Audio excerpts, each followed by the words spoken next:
Hello and welcome to your weekend morning brew, a more languid, laid back, slow listening podcast with me, your host, Shivraj Parshad.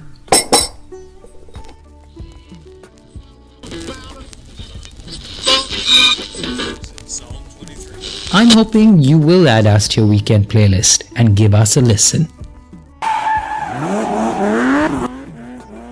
This is where the rubber meets the road. No, I'm not at a F1 racetrack, but merely playing back sounds from a Hot Wheels showcase. Yes, for those crazy about cars, you don't exactly have to be a billionaire to get that limited edition Ferrari or Mustang or whatever rocks your boat. You can with a lot less acquire diecast or model cars that are way more environment friendly but still give you that thrill on a racetrack or when boasting to other hobbyists like yourself. I present to you Vineet Hot Wheels, a conversation with Vineet Bakshi, a graphics designer, a media producer and presenter of car shows, but more importantly, one of India's largest diecast car collectors.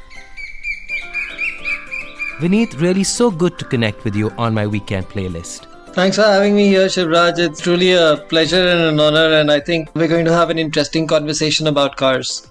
I gather you're known as the Godfather of India's Hot Wheels collectors. How did you acquire that reputation? I didn't go around calling myself the Godfather, but it was actually through an article that was published about me in Vice magazine, India. They dubbed me the Godfather of Hot Wheels collectors for India. And from there the name stuck. But I guess it's because of the stuff that I've been doing to, grow the hobby here in our country, talking to the guys at the headquarters in Mattel, talking to the agency, having started India's first exclusive Hot Wheels collectors group where we focus solely on 1:64 scale model cars. So, yeah, I guess you could say I was associated with the movement of popularizing it right from the very beginning, and they came up with the title, and I think it's fitting. I look after the community and I take care of the boys and I make sure everything is good in the hood. That's fantastic. And for you, how and when did the hobby of collecting diecast cars begin? It must have started very young because the first car that I still have in my collection is Atomica, which was made in Japan, and that's from 1971. Wow. And I was 3 years old then, so, or maybe 2.5 even. So I'm not sure, if I had any before that or not, but I can safely say with proof that, yeah, I think it started at when I was 3 because I have a lot of cars from the early 70s and right down to the 80s and all of that, and lots of pictures to go along with that as well. So I guess, yeah, it started at a young, early age. And what triggered the passion? Well, we were fortunate, or rather, I was fortunate to have grown up abroad. We had access to a whole lot of cool toys that the folks back here in India had no clue of. And this, I'm talking about the early 70s, right? So we've been abroad since 1971, and this was in Africa. So we had access to a lot of stuff that here it just wasn't there. And seeing all those foreign cars, and I guess it was easily accessible. And when I got them, I just got hooked onto it. I know, and that was my next question because, growing up, we all had what we call dinky cars. And they were often gifted by foreign returned relatives or friends. But coming back to Hot Wheels, why Hot Wheels? What's so special about its place in the India diecast car collector's legacy? Let's start with Dinky first. Okay, so first of all, to clear a lot of doubts, Dinky was not just the small cars, the 1:64 scale cars, which they've become synonymous with, but Dinky was actually a brand, one of the very, very old brands of diecast cars that were available. And they were available in India as well during the time of the Raj and the early days before independence as well, because we had a lot of association with the Britishers, and we would have folks in India who were, or let's just say the British colonization of this part of the region before it was India. So a lot of folks would, be going back and forth to England and to all of these places because of their interests and whatever. So we did have access to a lot of British made goods back then, and Dinky was one of the very, very older popular ones as well.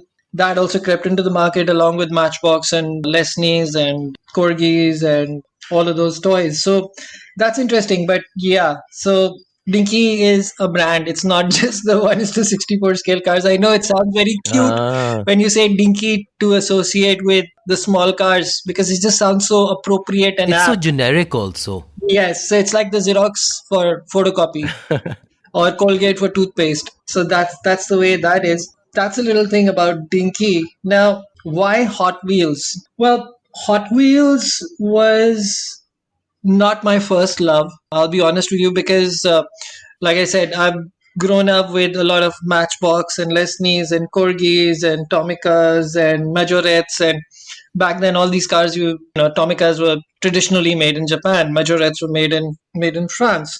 Corgis were made in Great Britain, and it was called Great Britain. Unlike today, where everything is just made in Malaysia or China or whatever it is. But India did have factory here where they actually made Hot Wheels cars.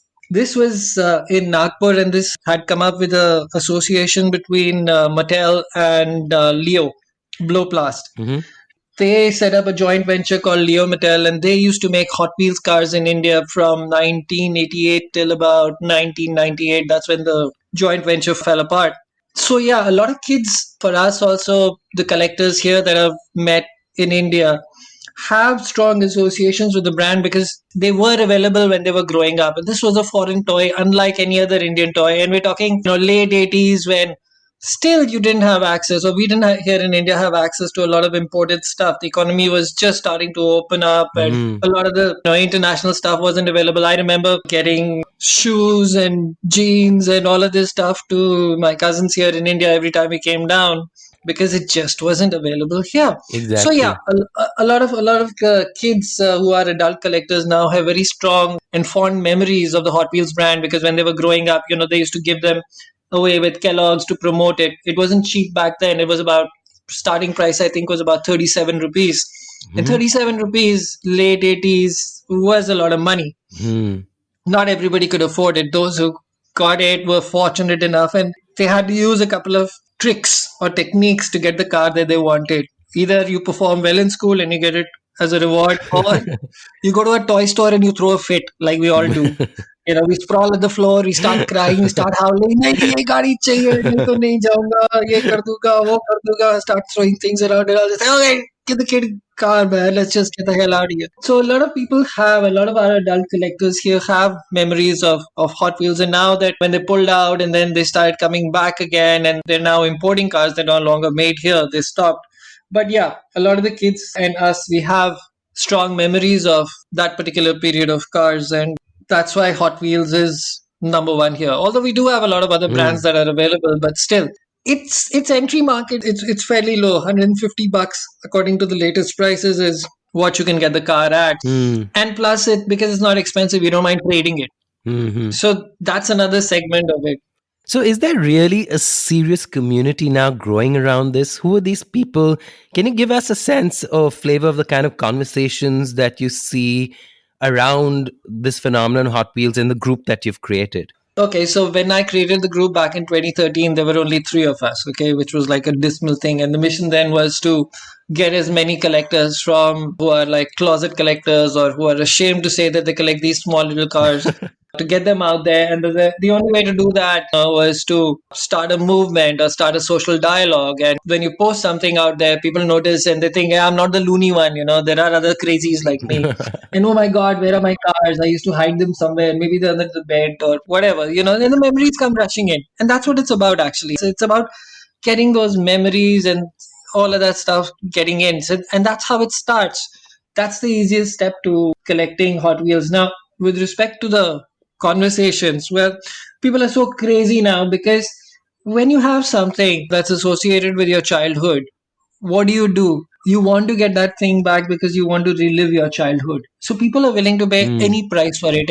And when you show one particular car that is from that era, people go bonkers because everybody's got their own stories. Hmm. And each story is so interesting. Oh, I remember how I got this, and my uncle came over and he had got this for his son, and he was my cousin, but I stole it from him. The confessions. So there's lots of interesting stuff that everybody gets to relive simply because of the joy of holding these cars that we once had back in time. And because it's a common object, if you played with something as a kid and I played with the same thing as a kid, you see, we've got a common point to talk about. That breaks Mm-hmm. the ice. The easiest thing that attracts another smoker is a lit cigarette.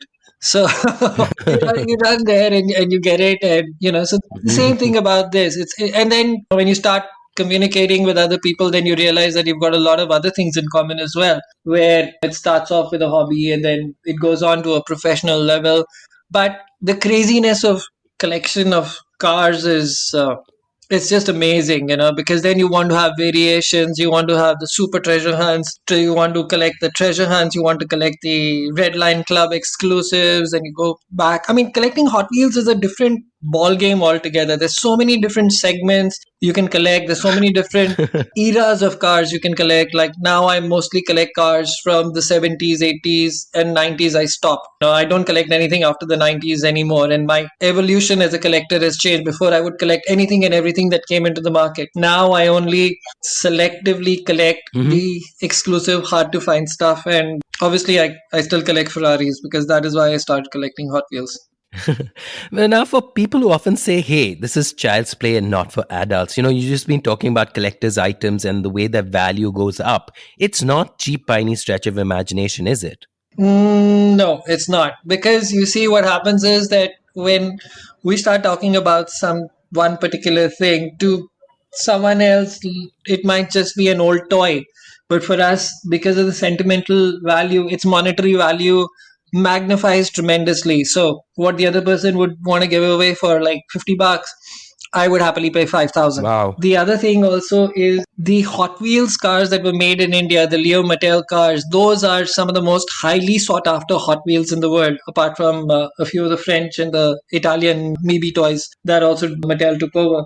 But the ones that were made in India, if you have one in a blister, if you've got a Poison Pinto that is like steel gray color, the quality was not that good, but it's just that variation that's there, which was so hard to find, and especially being made in India, international collectors value something like that at, I don't know, $700, $750, Wow. something like that.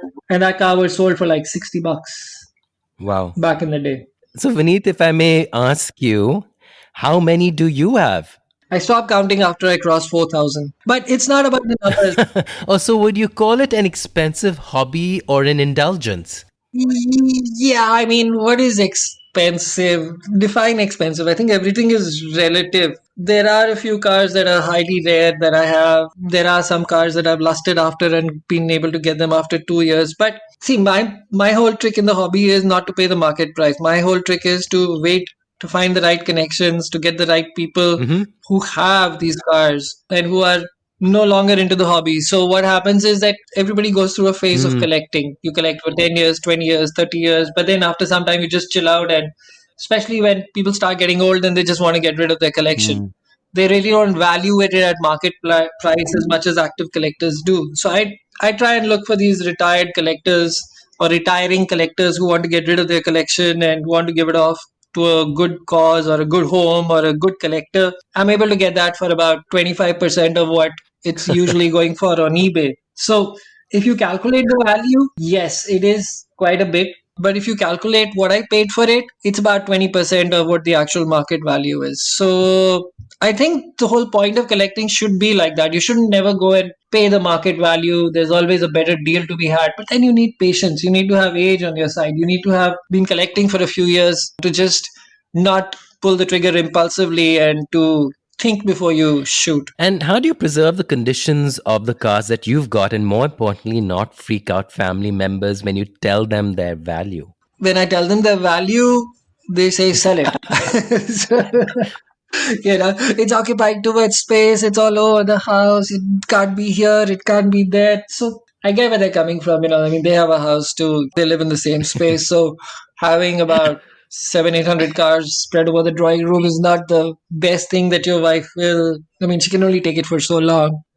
I have my corners though, but yeah, there's a lot of them that are loose because I like to take the cars out of the package. I like to photograph them. I have an Instagram account where I'm very actively taking pictures of my cars in my own unique artistic impressionist way. It doesn't follow any rules. It's just my interpretation of how I see these cars. And I try to make them look larger than life. So I take the cars out and they'll be on display for some time in the drawing room and in my room. And then after some time, they go into packaging where they're nicely preserved in bubble wrap, and then the others will come out. And so the rotation keeps, I mean, the collection keeps rotating. So you've got new cars that come out every month. So the setting of the drawing room and the bedrooms and everything changes accordingly because I get to revisit some of the cars. And since we only have that much space, c'est la vie. I gather you went to Comic Con a couple of years ago, so there is definitely a plan to make this a bigger project, right? Well, yeah, that's an interesting story actually. Comic Con was the result of something that I'd been trying to do with Mattel for about 7, 8 months. I'd been trying to tell them that they're selling their toys to the wrong target audience. They need to sell it to adults, not to kids. And I send them PowerPoint presentations. I talk to their brand manager, the communications head, everyone, and long conversations over the phone, and try to tell them that they need to introduce the premium lines in India so that we stop importing them and we can buy them directly from here, and there will be a market for it. They just didn't think there was a market for it, but they relented. We launched the premium line of cars first for India. Me and Trivjo Taluwalia was the brand head for Mattel at that time, and we did it live at Comic Con, and we had our own collector's wall. And I think it was then that the eyes and the senses of Mattel opened as to what the demand was and what kind of collectors there were. And for a lot of us also, the crowd that we saw, the kind of people that came in, everybody's inquiring about our collection. We knew that there is an event, a much, much bigger event waiting to happen. But when we did this back in 2018, we'd already been running the group for about 5 years, and we did have, I don't know, 1,500 or so members, because I'm very selective about who I get in. I want the cream de la cream. I don't want people who come in and buy a car off the shelf and flip it for a profit, because when you create a demand, there's always people eager to make a quick buck and things like that. Acha, tere ko chahiye, koi baat nahi, bho, I found it and all. This is for so much.